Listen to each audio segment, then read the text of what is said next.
പൊതുജന സമക്ഷത്തിൽ തികച്ചും സുതാര്യമായി എല്ലാ വിഭാഗങ്ങളെയും എല്ലാ പ്രായക്കാരെയും ഉൾപ്പെടുത്തിക്കൊണ്ട് സംഘടിപ്പിക്കുന്ന ഒരു വ്യാഴാമ സംഘമാണ് ഇപ്പോൾ ചർച്ചകളിൽ നിറയുന്നത്. NIA വരെ അന്വേഷണം പ്രഖ്യാപിച്ച MEC7 എന്ന സംഘടനയെക്കുറിച്ചാണ് നമ്മൾ ഇന്ന് ചർച്ച ചെയ്യുന്നത്.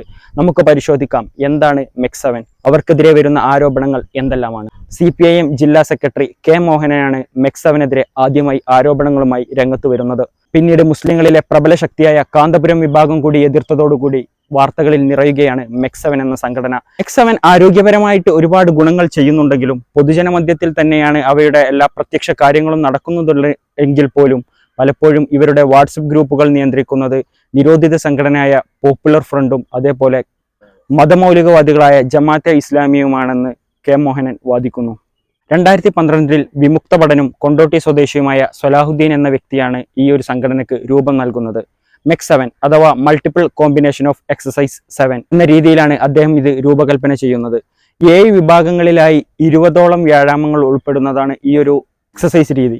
20 മിനിറ്റ് കൊണ്ട് പൂർത്തിയാക്കുന്ന ഈ വ്യായാമത്തിൽ aerobic, deep breath, physiotherapy, acupressure, meditation, massage എന്നിവ ഉൾപ്പെടുന്നു. 6 വയസ്സ് മുതൽ 60 വയസ്സ് വരെയുള്ള ആളുകൾ വളരെ എളുപ്പത്തിൽ സുഖപ്രദമായും ഈ വ്യായാമം ചെയ്യാനാകുമെന്നാണ് അവർ അവകാശപ്പെടുന്നത്. ചെറിയൊരു സമയം കൊണ്ട് ശരീരത്തിന്റെ പല ഭാഗങ്ങളിലേക്കായി ഇത്തരത്തിലുള്ള എക്സസൈസുകൾ കടന്നു ചെല്ലുമ്പോൾ അത് ശരീരത്തെ ഏതെല്ലാം രീതിയിലാണ് ബാധിക്കുന്നത്. ഈ എക്സസൈസുകൾക്കിടയിൽ കാര്യമായ വിശ്രമം പോലും അനുവദിക്കാത്ത രീതിയിലുള്ള ഈ എക്സസൈസുകൾ എങ്ങനെയാണ് ശരീരത്തിന് പിന്നീട് പാർശ്വഫലങ്ങളിലേക്ക് നിൽക്കുന്നുണ്ടോ എന്നതും ശാസ്ത്രീയമായി പരിശോധിക്കപ്പെടേണ്ടതാണ്. അത്ഭുതകരമായ വളർച്ചയാണ് MEC7 ഈ അടുത്ത കാലത്തായി നേടിയിരിക്കുന്നത്. 2012 ആദ്യ യൂണിറ്റ് രൂപീകരിച്ചതിന് ശേഷം 10 വർഷങ്ങൾക്ക് ശേഷമാണ് MEC7 രണ്ടാമതൊരു യൂണിറ്റ് രൂപീകരിക്കുന്നത്. അതായത് 2022 ജൂൺ മാസത്തിൽ.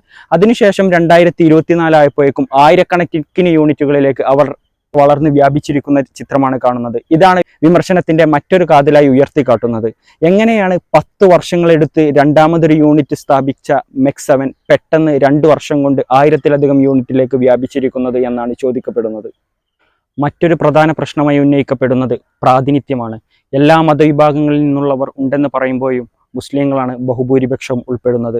മലബാർ ഏരിയയിൽ മാത്രമാണ് MEC7 ഇപ്പോൾ വ്യാപകമായിട്ടുള്ളത്. എന്തുകൊണ്ട് തെക്കൻ ജില്ലകളിലേക്ക് MEC7 വ്യാപിക്കുന്നില്ല എന്ന ചോദ്യം ഉന്നയിക്കുന്നത് സംഘപരിവാർ ആശയക്കാരാണ്.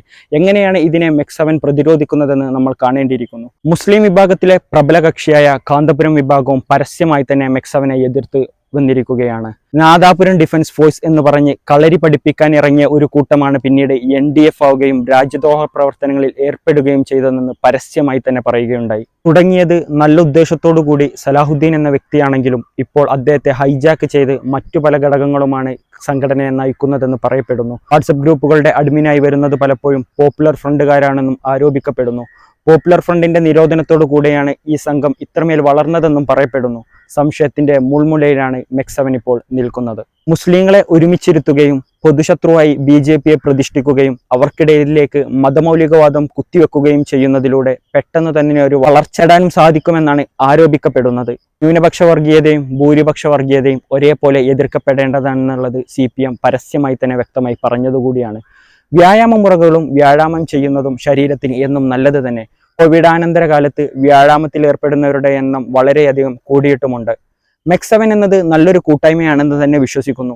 ഇത്തരത്തിലുള്ള പുഴുക്കുത്തുകൾ വീയാതെ MEC7 സംരക്ഷിക്കേണ്ടത് അതിന്റെ ഫൗണ്ടറുടെയും അത് കൊണ്ടു നടക്കുന്നവരുടെ ബാധ്യത തന്നെയാണ്. MEC7 തീർച്ചയായും പരിശോധിക്കേണ്ടിയിരിക്കുന്നു. ആരോപണങ്ങളെ ഉന്നയിച്ചവർ തന്നെ അത് തെളിവ് സഹിതം പുറത്തു കൊണ്ടുവരേണ്ടിയിരിക്കുന്നു.